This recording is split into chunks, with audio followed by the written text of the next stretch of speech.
Bueno, pues sobre México en los últimos días, y aquí se lo hemos venido reportando, ciudadanos, empresarios, inversionistas han mostrado preocupación, ansiedad por el resultado electoral en torno a la composición del Congreso, que el oficialismo, el partido Morena y sus aliados logren la mayoría calificada en la Cámara Baja y fácilmente sumen apoyos en el Senado, y el potencial de hacer mayores cambios en la trayectoria de las instituciones en México porque pueden modificar la Constitución, algo que de hecho muy pocos anticipaban. Así que pedimos una reflexión a la abogada constitucionalista y académica Ana Laura Magaloni. Qué gusto, gracias por la oportunidad de tu reflexión.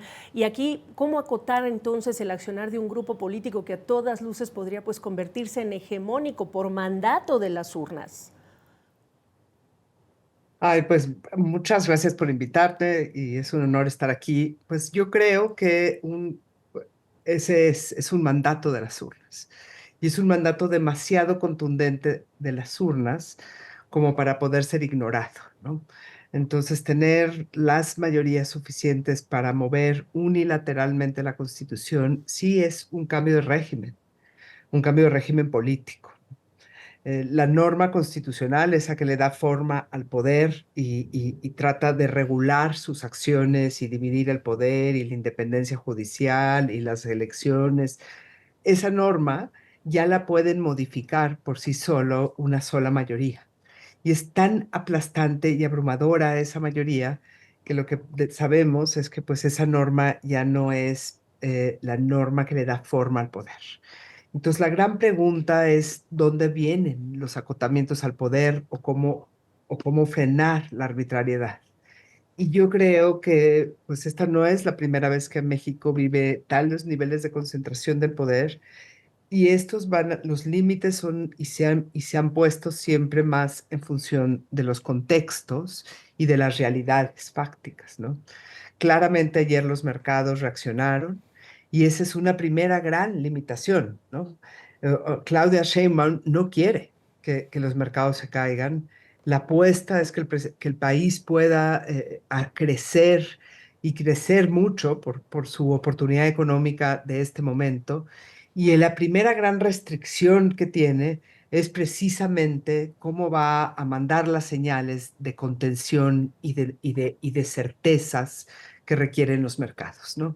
Salió rápido, creo que lo que más está jugando en la mente de los inversionistas, pues es la reforma al Poder Judicial como la garantía de protegerte Claro. frente a la posible arbitrariedad, ¿no? Y esa reforma que está pendiente y que se va a discutir, yo creo que va a ser muy importante para serenar a los mercados y para dar para robustecer la percepción de que estas mayorías tan concentradas no van a ser arbitrarias ni despóticas. Y eso es uno de los más Sí. grandes retos que Ah, tiene muy tomando la administración Claudia Sheinbaum. y estamos hablando de 6 años de el nuevo gobierno, estamos hablando de digamos, este poder hegemónico. Y tú has hablado y escrito, Ana Laura, sobre esa tensión entre el poder que proviene de las urnas y el que además proviene de la ley. Eh, Digo, viene septiembre, ni siquiera estamos hablando del inicio del mandato de Claudia Sheinbaum, y lo que pone ya de nervios a ciudadanos, que ya incluso tú lo has leído, incluso en las redes sociales te dicen, esto ya no es más una democracia, pues es lo que va a ocurrir en septiembre. Sí, esto ya no es una democracia como de una democracia constitucional. Es una democracia en el sentido de que fueron las urnas y siguen siendo las urnas el vehículo para llegar al poder. Y no es la fuerza ni la imposición, son las urnas. Eso lo hace democrático. Lo que ya no es un sistema con división de poderes y frenos y contrapesos. Esa otra parte de la democracia es la que se debilita profundamente cuando hay una mayoría que concentra tanto poder. Es una mayoría que concentra todo el poder ejecutivo, todo el legislativo, el poder para reformar la Constitución y la inmensa mayoría de las entidades federativas. Esto es otra cosa. Y la pregunta de la ley vista en cómo acotamos el poder, cómo la concentración del poder no se torna amenazante para las minorías o para los individuos. De eso se va a tratar, yo creo, la siguiente administración Pues hay mucho que aprender, ¿no? México tiene ya una historia de este tipo de regímenes y yo creo que viene pues una presidenta que tiene que maniobrar y que tiene un montón de dificultades, un barco con mucho poder, ¿no? Y cómo se maniobra eso y cuáles van a ser los asideros de gobernabilidad, los límites, la capacidad de mantenerlos cohesionados. Todo eso está por verse y son capítulos nuevos en la historia mexicana.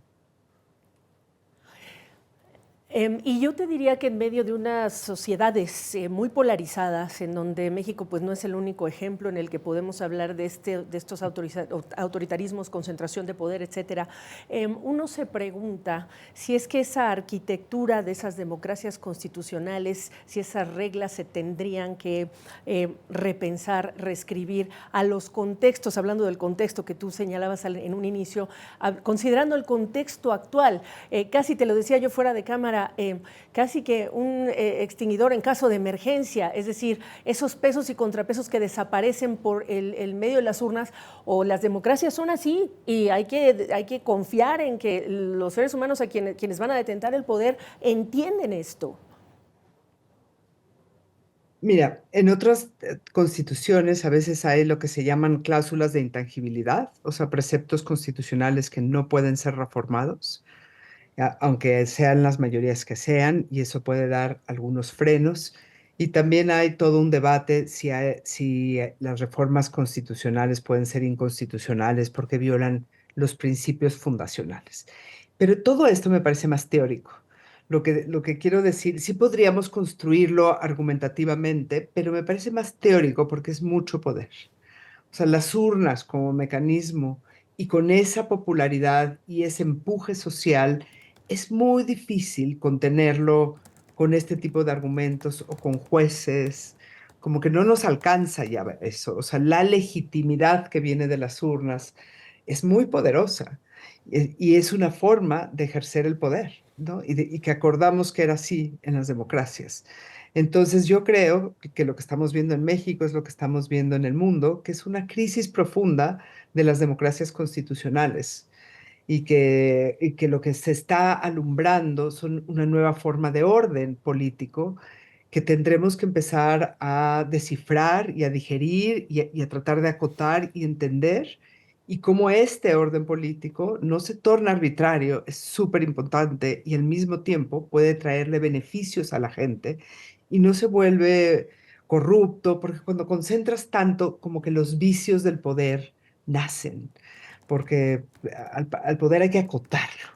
Y eso es la experiencia de la historia del mundo, ¿no?